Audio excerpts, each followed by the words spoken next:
എല്ലാവർക്കും നമ്മുടെ ഒരു പുതിയ വീഡിയോയിലോട്ട് സ്വാഗതം. ഇന്നത്തെ നമ്മുടെ റെസിപ്പി എന്ന് പറയുന്നത് റവ വെച്ചിട്ട് നമുക്ക് വീട്ടിൽ എളുപ്പത്തിൽ റെഡിയാക്കി എടുക്കാൻ പറ്റിയ ഒരു അടിപൊളിയായിട്ടുള്ള സ്വീറ്റ് ആയിട്ടുള്ള റെസിപ്പിയാണ് കേട്ടോ. മധുരമൊക്കെ ഇഷ്ടപ്പെടുന്നവർക്ക് തീർച്ചയായിട്ടും ട്രൈ ചെയ്ത് നോക്കാൻ പറ്റുന്ന ഒരു അടിപൊളി റെസിപ്പി തന്നെയാണ്. മാത്രമല്ല ഈ ഒരു റെസിപ്പിയുടെ ഏറ്റവും വലിയ പ്രത്യേകത പറയുന്നത് ഇത് നല്ല സോഫ്റ്റ് ആയിരിക്കും, അതേപോലെ നല്ല മോയ്സ്ചർ ആയിട്ടുള്ള റെസിപ്പിയും കൂടിയാണ്. അപ്പോൾ എല്ലാവരും ഒന്ന് കണ്ടു നോക്കിയിട്ട് ട്രൈ ചെയ്ത് നോക്കുന്ന സമയത്ത് ഉറപ്പായിട്ടും ഫീഡ്ബാക്ക് അറിയിക്കുക. പിന്നെ കണ്ടുകൊണ്ടിരിക്കുന്ന സമയത്ത് ഈ ഒരു വീഡിയോ ഇഷ്ടമാകുകയാണെന്നുണ്ടെങ്കിൽ പ്ലീസ് ഒന്ന് ലൈക്ക് ചെയ്തിട്ട് സപ്പോർട്ട് ചെയ്യണേ. പുതുതായിട്ട് നമ്മുടെ ചാനൽ ആരെങ്കിലും കാണുകയാണെന്നുണ്ടെങ്കിൽ സബ്സ്ക്രൈബ് ചെയ്തിട്ട് സപ്പോർട്ടും കൂടി ചെയ്യട്ടോ. അപ്പോൾ നമുക്ക് വേഗം തന്നെ ഈ ഒരു റവ വെച്ചിട്ടുള്ള സ്വീറ്റ് ആയിട്ടുള്ള റെസിപ്പി എങ്ങനെ ഉണ്ടാക്കുന്നതെന്ന് ഒന്ന് കണ്ടു നോക്കാം.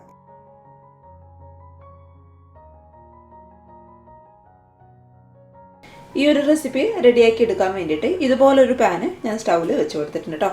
പാൻ അത്യാവശ്യം നന്നായിട്ടൊന്ന് ചൂടായിട്ട് വരുന്ന സമയത്ത് ഒരു 1/2 ടേബിൾ സ്പൂൺ അളവിൽ നെയ്യ് നമുക്ക് ഈ ഒരു പാനിലോട്ട് അങ്ങോട്ട് ചേർത്ത് കൊടുക്കാം. നമ്മൾ ഒഴിച്ചു കൊടുത്തിട്ടുള്ള നെയ്യ് അത്യാവശ്യം നന്നായിട്ടൊന്ന് ചൂടായിട്ട് വരുന്ന സമയത്ത് ഒരു 1/2 കപ്പ് അളവിൽ റവയാണ് കേട്ടോ ഈ ഒരു ചൂടായ നെയ്യിലോട്ട് ഞാൻ ഇട്ട് കൊടുക്കുന്നത്. അതിപ്പോൾ വറുത്തിട്ടുള്ള റവയാണോ അല്ലാന്നുണ്ടെങ്കിൽ വറുക്കാത്ത റവയാണോ എന്തായാലും കുഴപ്പമില്ല. നമ്മൾ ഇത് ഒരു നെയ്യിലിട്ടിട്ട് വറുത്തെടുക്കണം എന്തായാലും. അപ്പോൾ അത് ഏത് റവ എടുത്താലും കുഴപ്പമൊന്നുമില്ല കേട്ടോ. ഇനി ഈ ഒരു റവ ഒരു മീഡിയം ഫ്ലെയിമിൽ വെച്ചിട്ട് നമുക്ക് നെയ്യിലിട്ടിട്ട് നന്നായിട്ടൊന്ന് വറുത്തിട്ടെടുക്കാം കേട്ടോ. ഈ ഒരു സ്റ്റെപ്പ് ചെയ്യുന്ന സമയത്ത് ആ ഒരു നെയ്യിലൊക്കെ റവ നന്നായിട്ട് കോട്ടായി കിട്ടി ഈ ഒരു സ്വീറ്റ് കഴിക്കാനായിട്ട് നല്ല ടേസ്റ്റ് ആയിരിക്കും. അപ്പോൾ അതിന് വേണ്ടിയിട്ടാണ് ഈ ഒരു സ്റ്റെപ്പ് നമ്മൾ ആദ്യമേ അങ്ങ് ചെയ്ത് വെച്ചേക്കുന്നത്. പിന്നെ നമ്മൾ റവ എടുക്കുന്ന സമയത്ത് ഒരുപാട് വലിയ തരികളായിട്ടുള്ള റവയാണ് എടുക്കുന്നതെങ്കിൽ അത് മിക്സിയുടെ ജാറിലിട്ടിട്ട് നന്നായിട്ടൊന്ന് പൊടിച്ചെടുത്തതിന് ശേഷം മാത്രം ഈ ഒരു നെയ്യിലോട്ട് അങ്ങോട്ട് ചേർത്ത് കൊടുക്കാം. ഒരുപാട് വലിയ തരികളുള്ള റവ എടുക്കുന്ന സമയത്ത് നമ്മുടെ ആ ഒരു സ്നാക്കിന് നമ്മൾ കറക്റ്റായിട്ട് ആ ഒരു സോഫ്റ്റ്നെസ് കിട്ടാൻ വേണ്ടിയിട്ട് ബുദ്ധിമുട്ടായിരിക്കും. അതിന് വേണ്ടിയിട്ടാണ് ഒന്ന് മിക്സിയുടെ ജാറിലിട്ടിട്ട് പൊടിച്ചെടുത്തതിന് ശേഷം മാത്രം ഈ ഒരു നെയ്യിലോട്ട് ഇട്ട് കൊടുക്കാൻ വേണ്ടിയിട്ട് പറയുന്നത് കേട്ടോ. ഇനി ഇതൊരു മീഡിയം ഫ്ലെയിമിൽ വെച്ചിട്ട് ഈ ഒരു നെയ്യിലിട്ടിട്ട് നന്നായിട്ട് ഈ ഒരു റവയൊന്ന് റോസ്റ്റ് ചെയ്തിട്ടെടുക്കാം. അതിൻ്റെ ആ ഒരു പച്ചമണം കറക്റ്റായിട്ടൊന്ന് മാറിക്കിട്ടണം കേട്ടോ.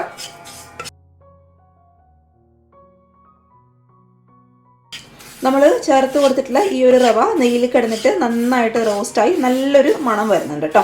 ഈ ഒരു സമയത്ത് നമുക്ക് സ്റ്റൗ ഓഫ് ചെയ്ത് ഈ ഒരു റവ മറ്റൊരു പാത്രത്തിലോട്ട് അങ്ങ് മാറ്റി കൊടുത്തേക്കാം.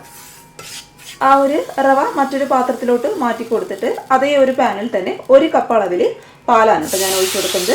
അതായത് നമ്മൾ 1/2 കപ്പ് റവയ്ക്ക് 1 കപ്പ് അളവിൽ പാലെടുക്കുക, അതാണ് കേട്ടോ കറക്റ്റ് കണക്ക്. അപ്പോൾ 250 ml കപ്പിൽ 1 കപ്പ് നിറയെ പാല് ഞാൻ ഈ ഒരു പാനിലോട്ട് അങ്ങോട്ട് ഒഴിച്ചു കൊടുക്കുകയാണ്. നമ്മൾ ഒഴിച്ചു കൊടുത്തിട്ടുള്ള പാല് അത്യാവശ്യം ഒന്ന് ചൂടായിട്ട് വരുന്ന സമയത്ത് ഒരു 1/2 ടേബിൾ സ്പൂൺ അളവിൽ പഞ്ചസാരയാണ് കേട്ടോ ഞാൻ ഈ പാലിലോട്ട് അങ്ങോട്ട് ഇട്ട് കൊടുക്കുന്നത്. ഒഴിച്ചു കൊടുത്തിട്ടുള്ള പാല് അത്യാവശ്യം നന്നായിട്ട് ഒന്ന് ചൂടായി തിളച്ച് വരുന്ന സമയത്ത് നമ്മൾ നേരത്തെ റോസ്റ്റ് ചെയ്ത് വെച്ചിട്ടുള്ള റവ കുറച്ചായിട്ട് ഈ ഒരു പാലിലോട്ട് നമുക്ക് ഇട്ട് കൊടുക്കാം. എല്ലാം കൂടി ഒരുമിച്ചിട്ടെന്ന് കഴിഞ്ഞാൽ ഇത് പെട്ടെന്ന് അങ്ങോട്ട് കട്ട പിടിച്ചു. അതുകൊണ്ട് കുറച്ചായിട്ട് ഇതുപോലെ അങ്ങോട്ട് ഇട്ട് കൊടുത്തിട്ട് നന്നായിട്ട് ഒരു സ്പൂൺ വെച്ചിട്ട് ഒന്ന് ഇളക്കി കൊടുക്കാം കേട്ടോ. അപ്പോൾ കുറച്ചായിട്ട് ഞാൻ ഇതിലോട്ട് റവ കംപ്ലീറ്റ് ആയിട്ട് അങ്ങോട്ട് ഇട്ട് കൊടുക്കുകയാണ്.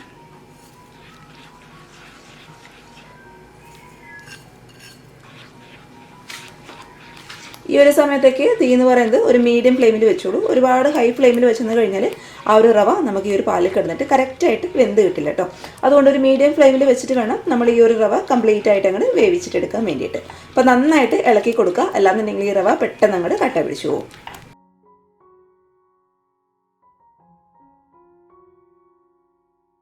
ഒരു 1-2 മിനിറ്റ് കഴിയുമ്പോഴേക്കും ആ ഒരു പാലൊക്കെ കംപ്ലീറ്റ് ആയിട്ട് വറ്റി നമ്മുടെ റവ നല്ല സോഫ്റ്റ് ആയിട്ട് മാറും. ഈ ഒരു സമയത്ത് നമുക്ക് സ്റ്റൗ അങ്ങ് ഓഫ് ചെയ്ത് കൊടുക്കാം കേട്ടോ.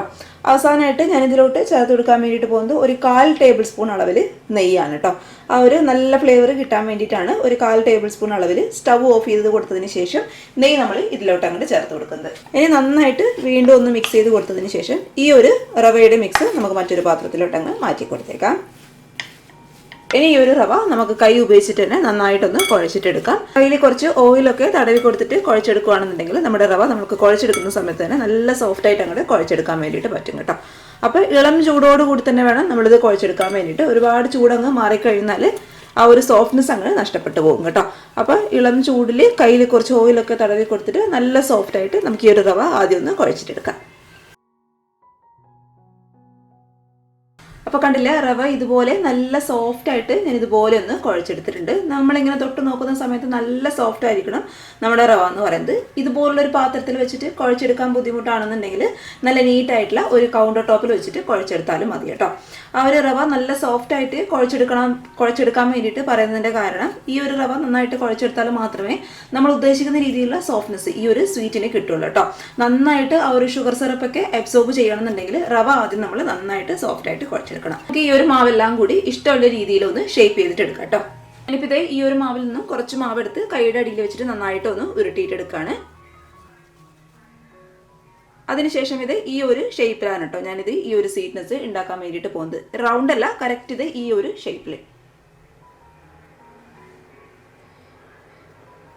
അപ്പോൾ നിങ്ങൾക്ക് ഇഷ്ടമുള്ള ഷേപ്പിലാക്കിയിട്ട് എടുക്കാം. റൗണ്ട് ആണെന്നുണ്ടെങ്കിൽ പെട്ടെന്ന് കഴിയും, പക്ഷേ ഈ ഒരു ഷേപ്പൊക്കെ ആകുന്ന സമയത്ത് നമുക്ക് കാണാനായിട്ട് നല്ലൊരു ഭംഗിയായിരിക്കും കേട്ടോ. അപ്പോൾ ഇതേ കറക്റ്റിൽ ഈ ഒരു ഷേപ്പിൽ നമുക്ക് എല്ലാം കൂടി അങ്ങോട്ട് ആക്കിയിട്ടെടുക്കാം.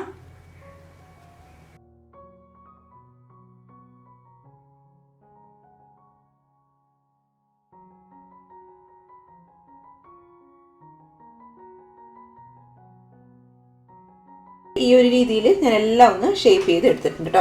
അപ്പോൾ ഈ ഒരു രീതിയിൽ, അല്ലെങ്കിൽ നേരത്തെ പറഞ്ഞ പോലെ നിങ്ങൾക്ക് ഇഷ്ടമുള്ള രീതിയിൽ ഇത് ഷേപ്പ് ചെയ്ത് എടുക്കാവുന്നതേ ഉള്ളൂ. ഇനി ഈ ഒരു സമയം കൊണ്ട് നമുക്ക് ഈ ഒരു റെസിപ്പിക്ക് ആവശ്യമായിട്ടുള്ള ഷുഗർ സിറപ്പ് ഒന്ന് റെഡി ആക്കിയിട്ടെടുക്കാം. അതിനായിട്ട് 250 ml കപ്പിൽ തന്നെ ഒരു അര കപ്പ് അളവിൽ പഞ്ചസാരയാണ് ഞാൻ ഇതുപോലുള്ളൊരു പാത്രത്തിലോട്ട് അങ്ങോട്ട് ഇട്ട് കൊടുക്കുന്നത്.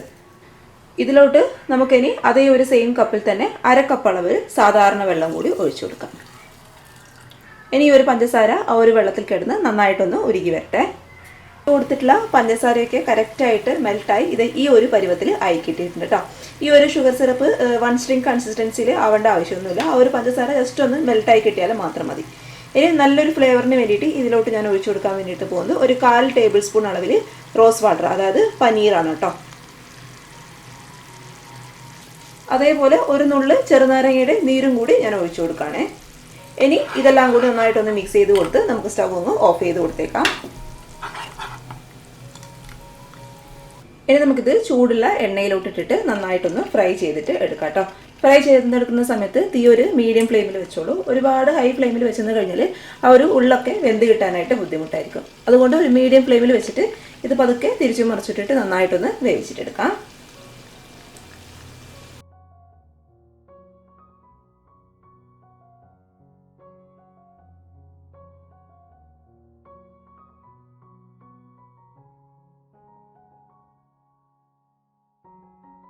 അപ്പോൾ കണ്ടില്ലേ, ഇതെല്ലാ സൈഡും നന്നായിട്ട് ഇതുപോലെ അങ്ങോട്ട് മൊരിഞ്ഞ് കിട്ടിയിട്ടുണ്ട് കേട്ടോ. കറക്റ്റ് ഇത് ഈ ഒരു കളറായിട്ട് വരണം, എങ്കിലേ ഉള്ളൊക്കെ നമുക്ക് നന്നായിട്ട് അങ്ങോട്ട് വെന്ത് കിട്ടുള്ളൂ. ഇത് ഈ ഒരു പരുവത്തിലായിട്ട് വരണം കേട്ടോ. ഇനി ഇത് പതുക്കെ നമുക്ക് എണ്ണയിൽ നിന്ന് എടുത്ത് മാറ്റി കൊടുക്കാം. എണ്ണ കംപ്ലീറ്റ് ആയിട്ട് ഇതിൽ തന്നെ അങ്ങോട്ട് വെച്ച് കളയുക. ഇനി ഇത് ചൂടോടുകൂടി തന്നെ നമുക്ക് ആ ഒരു ഷുഗർ സിറപ്പിലോട്ട് അങ്ങോട്ട് ഇട്ട് കൊടുക്കാം കേട്ടോ.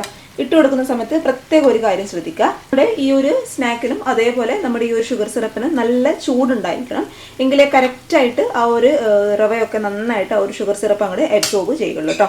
അപ്പോൾ ഞാനിപ്പോൾ ഈ ഒരു സ്നാക്ക് ഉണ്ടാക്കിയെടുക്കുന്ന സമയത്ത് ഷുഗർ സിറപ്പിൻ്റെ ചൂട് ചെറുതായിട്ടൊന്ന് കുറഞ്ഞിട്ടുണ്ടായിരുന്നു, എണ്ണയിലൊക്കെ ഇട്ടെടുക്കുന്ന ആ ഒരു വറുത്തെടുക്കുന്ന സമയത്ത്. അപ്പോൾ ഞാൻ ജസ്റ്റ് ഒന്ന് ഷുഗർ സിറപ്പ് ഒന്ന് ചൂടാക്കി കൊടുത്തതിന് ശേഷം ചൂടോടുകൂടി തന്നെ ഈ ഒരു സ്നാക്ക് ആ ഒരു സിറപ്പിലോട്ട് അങ്ങോട്ട് ഇട്ട് കൊടുത്തു. ഇനി അടുത്ത ട്രിപ്പ് നമുക്കിതുപോലെ അങ്ങോട്ട് വറുത്തിട്ടെടുക്കാം. വറുത്തിട്ടെടുത്തതിന് ശേഷം നമ്മൾ ഈ ഒരു ഷുഗർ സിറപ്പിലോട്ട് ഇടുമ്പോൾ ചൂടഥവാ കുറവാണ് എന്ന് തോന്നുകയാണെന്നുണ്ടെങ്കിൽ ഒന്നും കൂടി ഒന്ന് ചൂടാക്കി കൊടുത്തതിന് ശേഷം ഇത് ഈ ഒരു ഷുഗർ സിറപ്പിലോട്ട് അങ്ങോട്ട് ഇട്ട് കൊടുക്കാം കേട്ടോ. എന്നിട്ട് നന്നായിട്ടൊന്ന് ഇളക്കി കൊടുക്കുക. എന്നിട്ട് നമുക്കിത് അടച്ചു വെച്ച് കൊടുക്കാം. അപ്പോൾ നമ്മുടെ അടുത്ത ട്രിപ്പും ഇതുപോലെ അങ്ങോട്ട് ആയി കിട്ടിയിട്ടുണ്ട്. ഇനി ഇത് പതുക്കെ നമുക്ക് എണ്ണയിൽ ഞങ്ങളെടുത്ത് മാറ്റി കൊടുക്കാം. എണ്ണ നമുക്ക് എത്രത്തോളം ഇതിൽ വെച്ചിട്ട് കളയാൻ പറ്റും അത്രത്തോളം നന്നായിട്ട് അങ്ങോട്ട് കളഞ്ഞു കൊടുക്കുക. എന്നിട്ടിത് ചൂടോടുകൂടി തന്നെ ചൂടുള്ള ഷുഗർ സിറപ്പിൽ നമുക്ക് അങ്ങോട്ട് ഇട്ട് കൊടുത്തേക്കാം.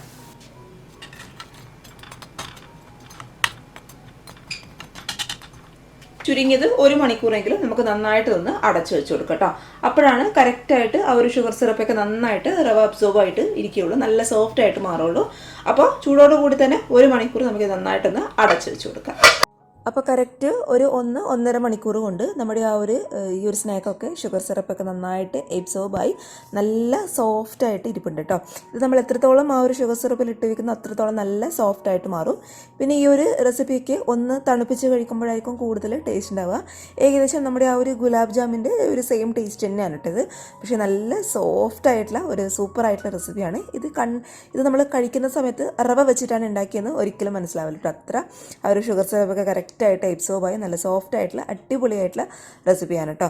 മധുരമൊക്കെ ഇഷ്ടപ്പെടുന്നവർക്ക് തീർച്ചയായിട്ടും ട്രൈ ചെയ്ത് നോക്കാൻ പറ്റുന്ന ഒരു അടിപൊളി റെസിപ്പി തന്നെയാണ്. അപ്പോൾ എല്ലാവരും ഒന്ന് ട്രൈ ചെയ്ത് നോക്കുക. എല്ലാവർക്കും ഇഷ്ടമായെന്ന് വിചാരിക്കുന്നു. ഇഷ്ടപ്പെട്ടാൽ വീഡിയോ മറക്കാതെ ഒന്ന് ലൈക്ക് ചെയ്തിട്ട് സപ്പോർട്ട് ചെയ്തേക്കണേ. ലൈക്കൊക്കെ ഈയിടെയായിട്ട് വളരെ കുറവാണ് കേട്ടോ. അതുകൊണ്ട് എല്ലാവരും ഒന്ന് കാണുന്നവരെല്ലാവരും ഒന്ന് ലൈക്ക് ചെയ്തിട്ട് ഒന്ന് സപ്പോർട്ട് ചെയ്യുക കേട്ടോ. പിന്നെ ഈ ഒരു റെസിപ്പി നിങ്ങൾക്ക് ഇഷ്ടപ്പെടുകയാണെന്നുണ്ടെങ്കിൽ നിങ്ങളുടെ ഫാമിലിയും ഫ്രണ്ട്സൊക്കെ ആയിട്ട് വീഡിയോ ഒന്ന് ഷെയർ ചെയ്ത് കൊടുക്കുക. അതേപോലെ പുതുതായിട്ട് നമ്മുടെ ചാനൽ ആരെങ്കിലും കാണുകയാണെന്നുണ്ടെങ്കിൽ പ്ലീസ് ഒന്ന് സബ്സ്ക്രൈബ് ചെയ്തിട്ട് സപ്പോർട്ടും കൂടി ചെയ്തേക്കണേ. അപ്പോൾ നാളെ ഇതിനേക്കാൾ നല്ലൊരു വീഡിയോ ആയിട്ട് കാണുന്നവരെ thank you for watching Simnas food world. By.